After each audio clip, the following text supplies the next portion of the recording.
Yo, yo, yo, what is going on, RoK Familia? It is your boy BN, aka Mr. Kingdom Builder, and today we are back again here to give you some high quality information / education on just people, kingdoms that are doing it right.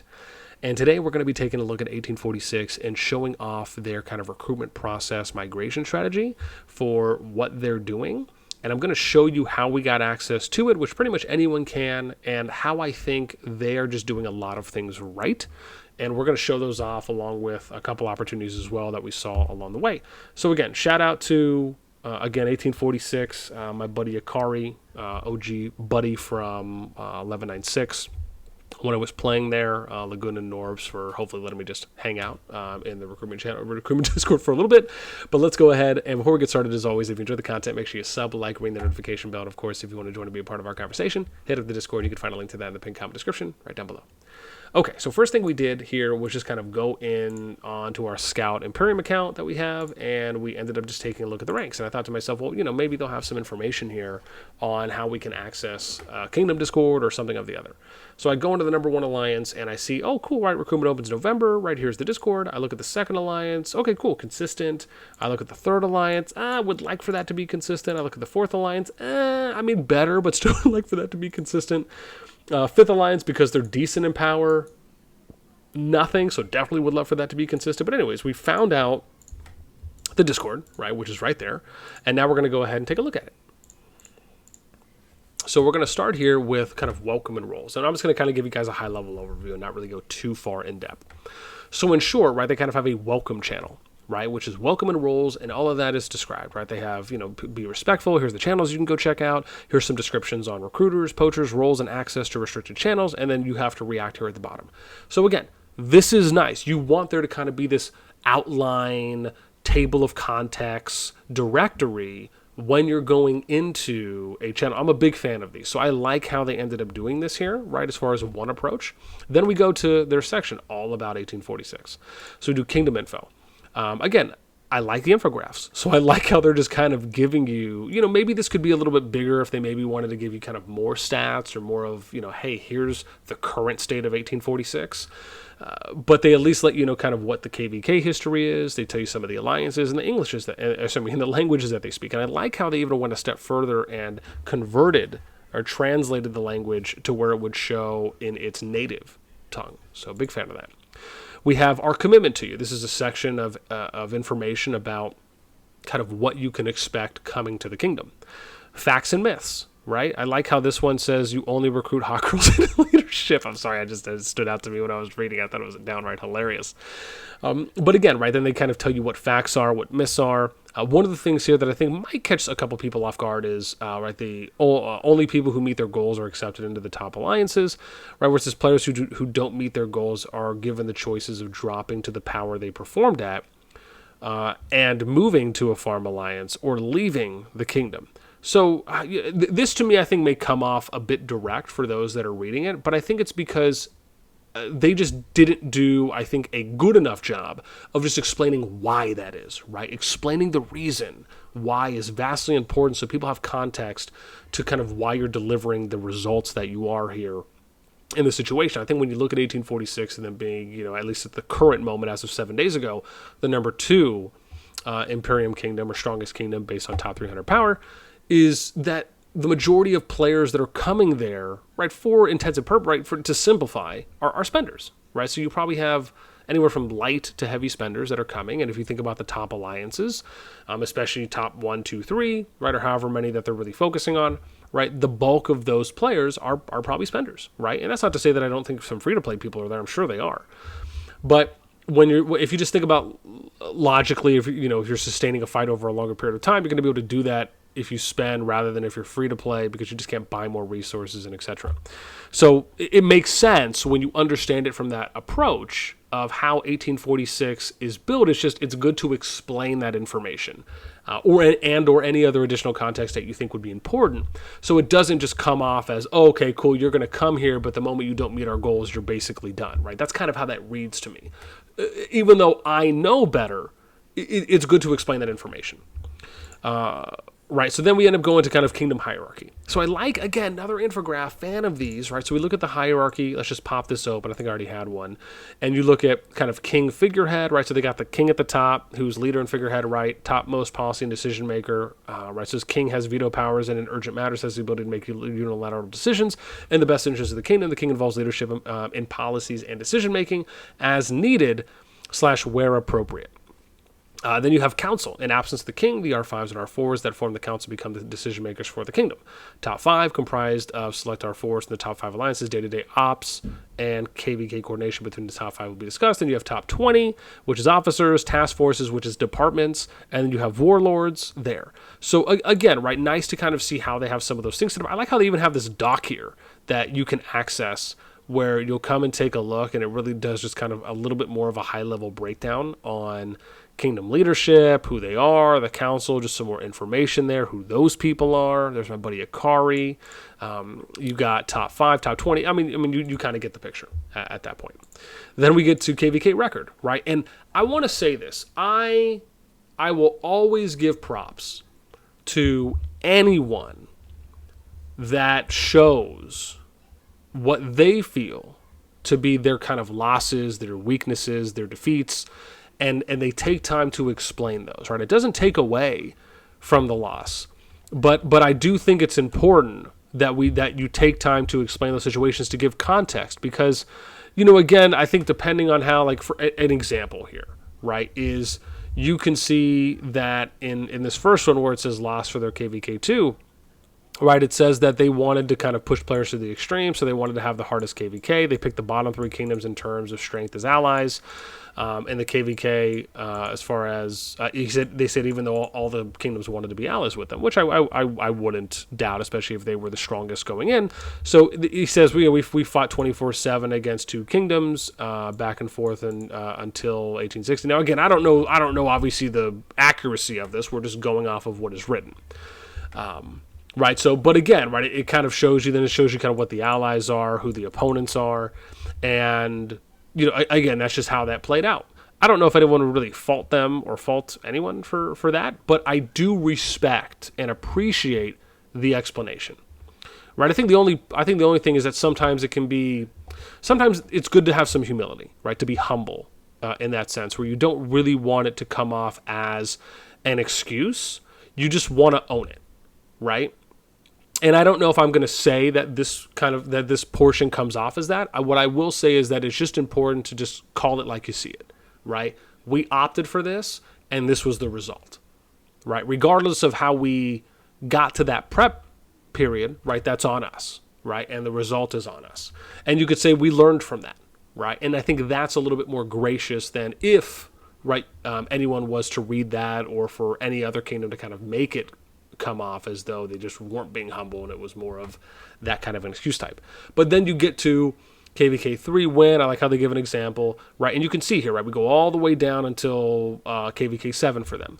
And each KvK, they take the opportunity to explain and give you a little bit of a kind of summary on how the KvK played out. I absolutely love that. I think it was Cole, right? So shout out to Cole here, this is Cole's notes. So again, very much appreciate that. And I think that anyone who's looking for a kingdom will appreciate that as well. I actually like how they did the red. I just noticed that right now, right? For the losses, they did red and green, right? So really going above and beyond here, right? Just thanks. Then we get to recruitment standards. So recruitment standards is kind of accounts and spending, brain and skills, attitude, right? So kind of just gives you, again, another overview on the kingdom standards for people that they recruit to kind of go through and make sure you kind of have this checklist, right? With the nice checklist animation that we have going on. So you have that. Then you get to player expectations. So player expectations is more of, hey, you the player are coming in. This is what is expected of you when you are in the kingdom, right? Prior to kind of getting into the kingdom, which is your recruitment standards. That's like your checklist just in order to get in. Once you get in, this is what your expectations are. So I like how they have this here, because I think this really details out in a very good way what those are. And one of the things you always hear me talk about is that every kingdom, to an extent, can and may / will be different. Meaning that not everyone may have as much detail as another kingdom. Maybe you have multiple kingdoms that do things very well, and they kind of explain things and go into detail in their own way, but they have different approaches for how they end up going through calculations and how they go through standards and marks that they hit, marks that you need to hit, right? So the fact is that I like what I'm seeing here, right? Meet KvK goals, spending on KvK tech, achieve individual goals as part of bigger kingdom objective, play a role based on your power. This is something I actually liked reading. Players at all power levels are expected to have viable open field marches. Players above 100 mil and higher having galaxy. In short, we want all players to perform at a level that is proportionate and to be expected from their power. This is something I rarely see people talk about, right? Which is just understanding your role. And I like to view this as a little bit more amplified than that, whereas, everyone can really have a role, right? Even a free-to-play player can have a role. Even someone that has T1 to T2 troops can have a role. It's just about being creative and understanding how you can actually use the mechanics in the game to your advantage for these specific things. However, when you're in a kingdom that basically has a bunch of active players, right, you may not necessarily be relying on those types of troops or those lower powered players, so to speak, that obviously can't. I mean, again, if you have 300, 450, 500 players that all spend, right, you're probably going to be filling those into your top 2, top 3, top 4 alliances. So again, that's understandable, right, and that's why there's differences. But again, I very much like this. Put MGE commanders to good use, drop power to support migration efforts. Again, love that. Like how they take the time to explain incentives for exceeding goals, right? Like how they take the time to explain outside of KvK, sustaining, develop your account, pretty straightforward. So again, right, this kind of breaks down 1846's recruitment efforts, right? They use a different Discord that they have for it, and that could be for a few reasons. Maybe it's because they verify every single player that gets invited to the Kingdom Discord, so only people get access to that are actually playing in the Kingdom and have migrated there, or have migrated there. And maybe that's just how they do it, right? I've been in a Kingdom Discord before where where they treat it like a community as well, right? Or they have a community aspect, so they want anyone and everyone to come in, right? And it's almost kind of like it's the place to be, right? When I was in 1196, and obviously shout out to my boy Ikari as well, who he's not on right now from the looks of it, but was someone I played with there. I mean, at one point they had, I think, over 2,000 people in the Discord, and it was just a happening place, right? There was a bunch of YouTubers that were in there. They were very active and they were talkative, and they engaged, along with a lot of other people from the community, right? It was just kind of a hot spot to be, regardless if you played in the Kingdom or not. But like I said, it also just depends on how they are going about setting up their process for how you kind of get into that point. Different strokes for different folks, right, at the end of the day. That's pretty much it for me, though, right? So, again, I just want to say, thanks. I really appreciate, they don't know that I'm making this video, but hopefully they'll be pleasantly surprised, as I mentioned, hopefully. Because, again, the one thing I will leave you with is that I truly believe that every kingdom should be doing something like this, right? Regardless if you set up a separate Discord or if you use your Kingdom Discord and then you just set up a recruitment migration section for people to go into, right? That's how I do it on mine for my Kingdom Discord. That's just also kind of a part of my community, right? And you just kind of have to have it, like that, or based on how I want to do it. But as I said, everyone can do it differently. You don't really necessarily have to do it one way or the other, but I do think it's important to highlight good examples when certain ways are being presented and executed. And I think the way that 1846 is doing their recruitment channel and everything, I think it is good, if not great overall. I mean, they really have you could tell they have a good structure. There's a game plan, right? There's an action plan in mind for how they're going about disseminating the information, for how they start with Kingdom, then they go to KvK, then they kind of go to the player standard prerequisites, and then the expectations. Like, you can tell there is some thought that's being put into this. So again, kudos to 1846. I'll have their recruitment Discord. That is a link in the video. So in case anyone's interested in going to check them out, right, always have to kind of give some love. And I think Laguna was the person to contact, so I'll put, if he doesn't mind, I'll put his recruiter name or thing in the description to Discord. That's what I was trying to say. Discord name in the description. I guess the only other thing I'd mention here at the end right, is just another opportunity that I think would be cool is just for them to kind of list off, how do they, an example would be here, like something I didn't see. I didn't see how do they do AVA events, right, which is just any types of alliance versus alliance events, right? Is it friendly competition or certain alliances expected to win all the time? So that means lower ranked alliances don't really have that opportunity, so why would they overinvest, right? Just anything like that.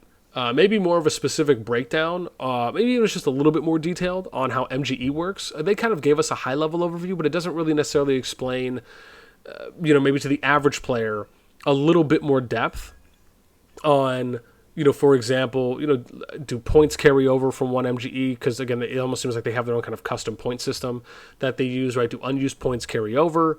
Do they reset every KvK? Can the same people win MGEs over and over again if it's open? So, again, right, is there a history, right? Maybe is there a way to show off, hey, here's the last 10 or however many MGEs we've done. Here's the history of the top 25 placements. Maybe so you can see, are they giving it to, right, are the same people pretty much winning over and over again? Which, again, there's not necessarily a problem with that. It's just a matter of, I think the transparency is good. And as long as you're taking time to explain that, as they have been, right, then there really shouldn't be any problems there because you understand what the expectations are up front. But just those types of things I think are good to take the time to explain. As I mentioned as well, right, just explaining the information on, where was it? I think it was the kingdom info for, right, like the top here, like choices of dropping power or leaving, right? Maybe a little bit of information there. How's the community aspect? Do you guys do any fun events? Did you guys do things on, do you do Friday karaoke, as an example? Do you guys do town hall meetings, right? Once a week, every 2 weeks, once a month, right? Where you have all the community join on the Kingdom Discord and, you guys kind of go through an update of state of affairs, right? Kind of like you're doing just a big council, or not a big council meeting, but just a big gathering of people, right? Those would be some questions that I would have, right? When I look at kind of opportunities for things I just don't clearly see, or I just don't see mentioned at all. Which, again, isn't a bad thing, but those are things that if I'm thinking about, a kingdom that's really trying to build a community, some of those questions to me do come to mind. Outside of that, again, I love what I saw here from the 1846 recruitment channel. I'm actually going to see if I could find some more from other kingdoms just to kind of show off how they go about doing theirs. But I will say this, 1846 has set the bar for me, visually and what I've read, very high. So, again, I can only just golf clap it all day long because I think they've done a really good job. And obviously, I don't know who set this up. I know the one person I gave a shout out to who ended up setting up, I think it was the Standards of the Expectations channel. That was great to read. And obviously, anyone that was a part of this, a big shout out to you as well. I hope you guys enjoyed this video where we kind of show off how one kingdom, a top kingdom, goes about doing their recruitment and their migration process for everyone, or I guess the entirety of the kingdom, and hope that if anything, you guys took something away from this. So that is it for me. As always, until next time, we'll catch you later.